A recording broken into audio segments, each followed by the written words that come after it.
Mayroon tayong na-research, dalawang content creators at influencers biglang naging certified 18. Narito ang kanilang confessions.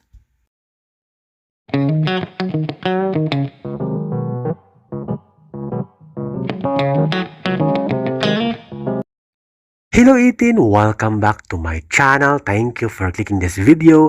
Isang content creator at netizen na si John Patrick Tan na-amaze at na-shock sa 18. First time manood ng concert ni John Patrick ng SB19. At heto nga, mayroon siyang experience o karanasan na talagang hindi na makakalimutan with 18. Una, nakilala niya ang isang nanay na 50 years old na isang certified 18. Very accommodating si nanay. Binigyan ng light stick si John Patrick para gamitin sa pagkanta ng wakas. Namigay din ng croissant at libreng tubig. Sponsor from 18. Talagang na-amaze sa kabutihan si John Patrick at dagdag pa niya, super amazed ako. And that's then when I got my answers, totoo nga, mahalimaw ang SB19, sobrang lala. Kinikilabutan ako hanggang ngayon. And then I know how SB19 help people to get through each day through their talents, music, and artistry. Now I can say I'm a fan. I can fully say I'm a caps and of course certified 18 na si John Patrick. Itago ni Patrick ang kanyang ticket at confetti bilang remembrance o souvenir na siya naka-experience ng concert ng SB19. At syempre, reminder din niya. At ito nga, in-state niya sa kanyang social media na ang mga taong iniisip mo na may masamang ugali, kumbaga may magandang impluwensya sa iyo ay nagdalawang isip ka na makihalubilo dahil hindi mo kilala. Subalit ito'y pagkakamali pala dahil once mahalubilo mo sila, once makausap mo, hindi pala, maling akala ka pala, sila pala ay mabuting tao, thoughtful, mapagbigay at may intention gaya ng kanyang karanasan sa isang 50 years old na nanay na isang certified 18. Nalaman at napagtanto ni Jan na kung gusto mo ang pangarap mo matupad, dapat kikilos ka.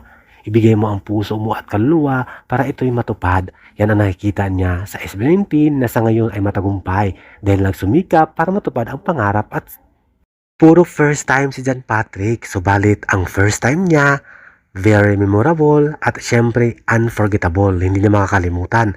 At naging certified 18 siya kahit first time siya manood ng concert. Ang tindi ng sabi ni John, 18 family, create a community with inclusivity and equality. O diba, ang lalim?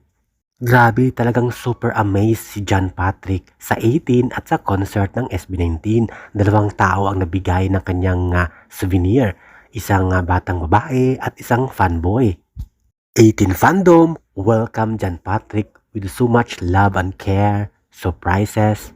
Isipin nyo, doubtful si John Patrick at nag-iisa nung nagpunta sa concert. Subalit paglabas niya, naging certified 18 siya. At marami siyang unforgettable experience sa loob ng concert mismo at mga nakausap ng mga fans. Inamin talaga ni John na hindi siya fan at 18 ng SB19. Subalit, after ng concert, heto na, talagang totally 100% fan siya ng SB19.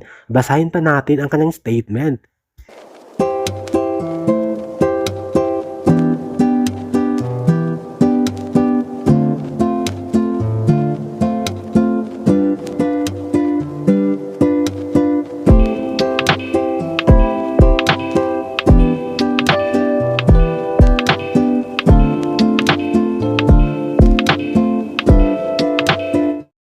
Samantala, narito po ang pangalawang confession ng isang content creators na naging 18 certified fan.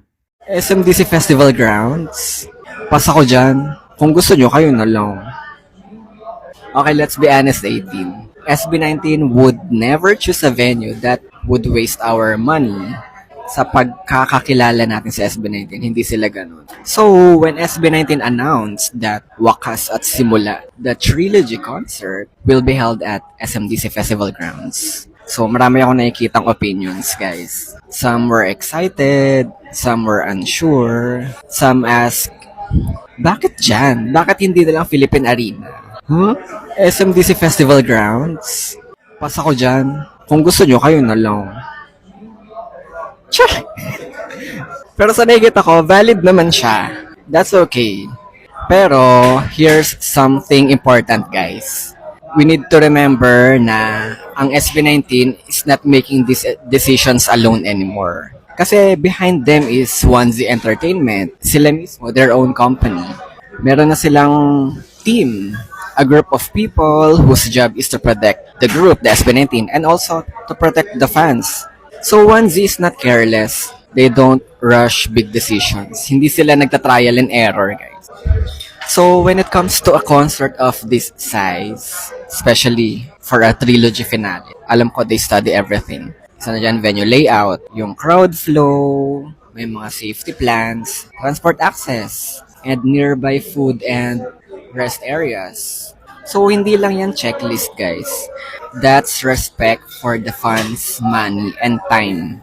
So, lahat yan kinoconsider ng SB19 at ng 1Z. So, let's say this clearly. Hindi hahayaang masayang ng SB19 at 1Z ang pera natin para lang sa concert tickets. Kasi alam nila na hindi biro ang presyo ng ticket. Though ang ticket nila is actually mababa pa nga yung concert prices nila eh. So alam nila may mga nag-iipon, may mga nagpaplano ng leave, may mga lumilipad pa ng galing ibang bansa. So that's why maraming factors, marami ang kinonsider bago sila pumili ng venue. So SMDC Festival Grounds passed those checks, yung mga checklist na yan. It can handle large crowds safely. It allows open movement. So it gives room for the production upgrades. Possible, may fireworks yan, big visuals, moving carts.